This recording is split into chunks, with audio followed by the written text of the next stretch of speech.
जय माता दी। आज हम बात कर रहे हैं ब्रह्मांड, मानव ज्योतिष। मानव शरीर और ब्रह्मांड की समानता पर पुराणों तथा धर्म ग्रंथों में व्यापक विचार हुआ है। जो ब्रह्मांड में है वह मानव शरीर में भी है। ब्रह्मांड को समझने का श्रेष्ठ साधन मानव शरीर ही है।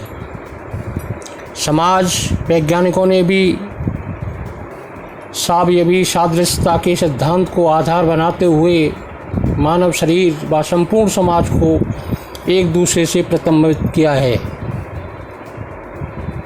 शरीर व समाज की समानता को सावयवी सादृश्यता का नाम दिया है।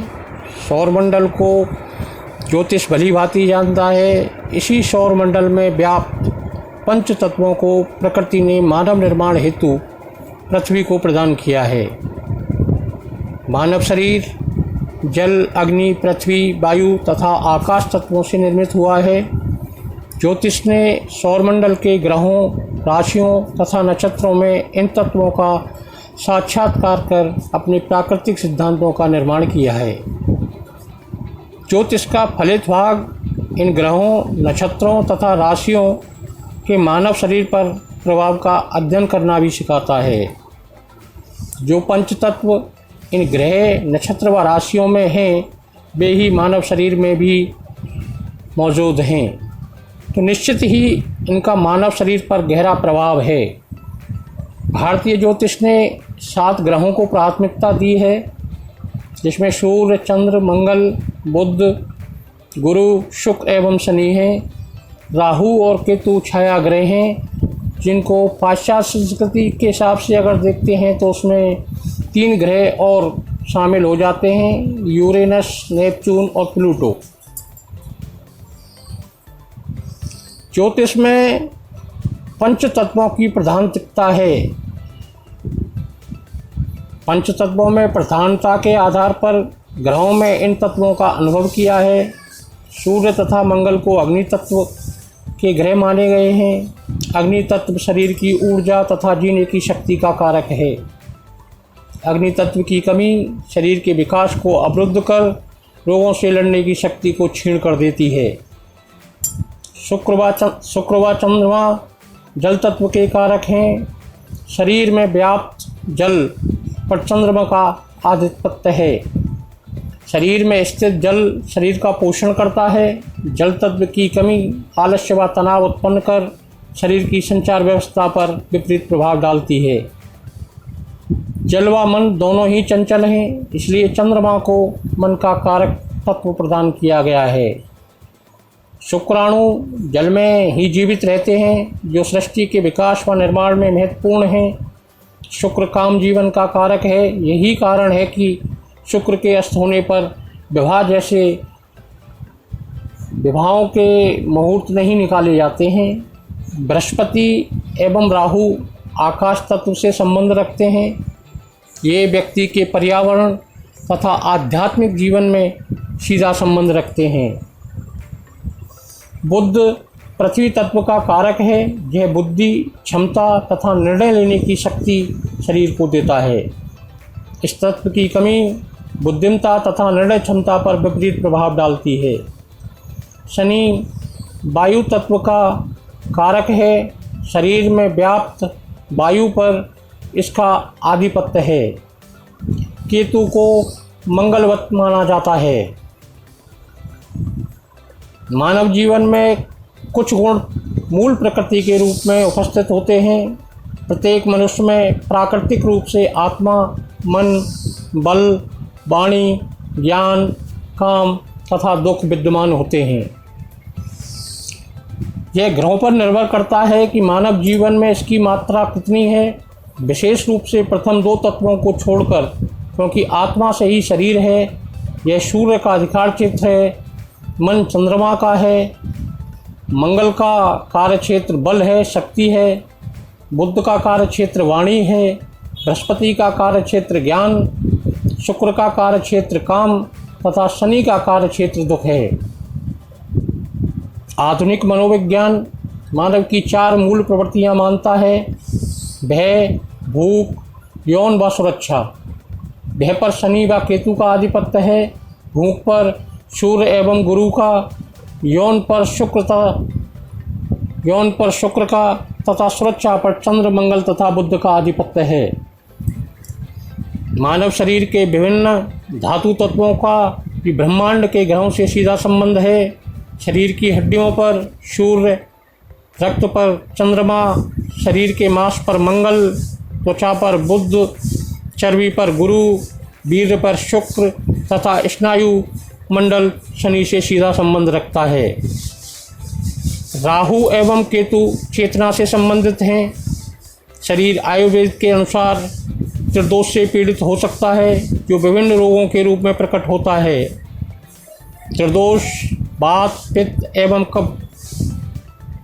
सूर्य मंगल पित्त को, चंद्रमा कफ को, शनि वायु को, बुध त्रिदोष, शुक्र कफ एवं वात तथा बृहस्पति कफ और पित्त का आधिपत्य करते हैं।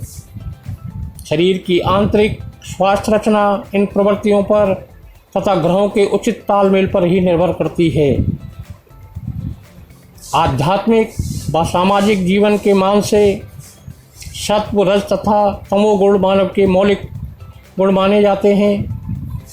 बृहस्पति, सूर्य, चंद्रमा तथा नेपच्यून सतोगुण को, शुक्र, बुध तथा प्लूटो रजोगुण को तथा शेष तमोगुण का प्रतिनिधित्व करते हैं।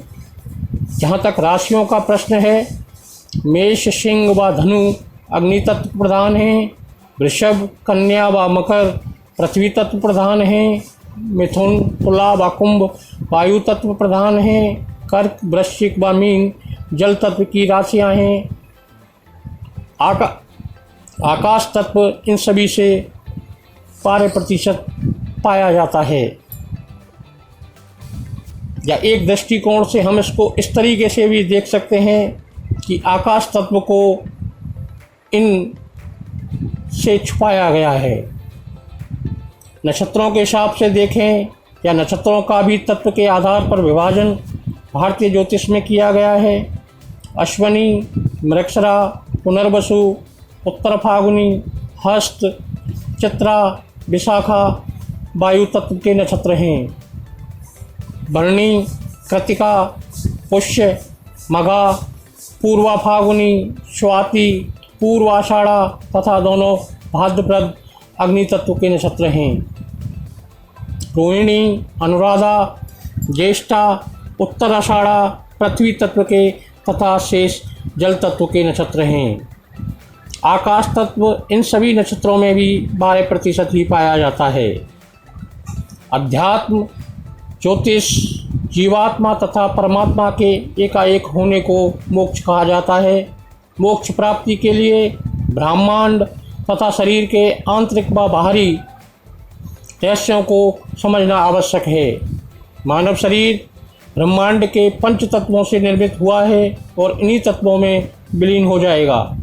ग्रहों, राशियों व नक्षत्रों के तत्वों का ज्ञान, इसका प्रभाव मानव के अंतिम लक्ष्य मोक्ष का मार्गदर्शन करता है। भौतिक जगत में परमात्मा मानव जीवन देकर मोक्ष का अवसर प्रदान करता है। यहाँ ग्रह, नक्षत्रों तथा सकारात्मक प्रभाव सहयोग देता है। नकारात्मक प्रभाव व्यवधान उत्पन्न करते हैं। शनि एवं केतु मोक्ष का मार्ग प्रशस्त करते हैं। ज्योतिष को वेदों का नेत्र कहा जाता है। यह प्रतीकात्मक है। नेत्र व्यक्ति को अच्छा व बुरा देखने तथा समझने की शक्तिशाली माध्यम है। आंतरिक व बाहरी रहस्यों को देखने में नेत्रों की भूमिका महत्वपूर्ण है। प्राचीन ज्योतिष के सभी सिद्धांत योगियों व ऋषियों ने सिर्फ नेत्र से देखकर तथा योग मार्ग से अनुभव करके बनाए हैं। बिना कोई वैज्ञानिक यंत्रों की सहायता से यह अपने आप में आंतरिक व बाहरी रहस्यों से ज्योतिष के महत्व को स्पष्ट करने के लिए पर्याप्त हैं। सूर्य और चंद्रमा साक्षी हैं, अतः ज्योतिष के विज्ञान या सत्य होने में कोई संदेह नहीं है। प्रत्यक्षम ज्योतिष शास्त्रम चंद्राको यत्र साक्षिणो। सूर्य और चंद्रमा ही साक्षी हैं जो ज्योतिष के विज्ञान को सत्य होने में संदेह को समाप्त करते हैं। आधुनिक वैज्ञानिक चिंतन प्रधान तार्किक ज्योतिषी तार्किक व्यक्ति बुद्धिजीवी वर्ग ज्योतिष को आडंबर व भाग्यवादियों की विद्या कहकर उपहास करते हैं। उनसे इतना ही निवेदन किया जा सकता है कि लोग खुद आते हैं बिगड़े हुए चेहरे लेकर, आईना किससे ये कहता है कि देखो मुझको। जय माता दी।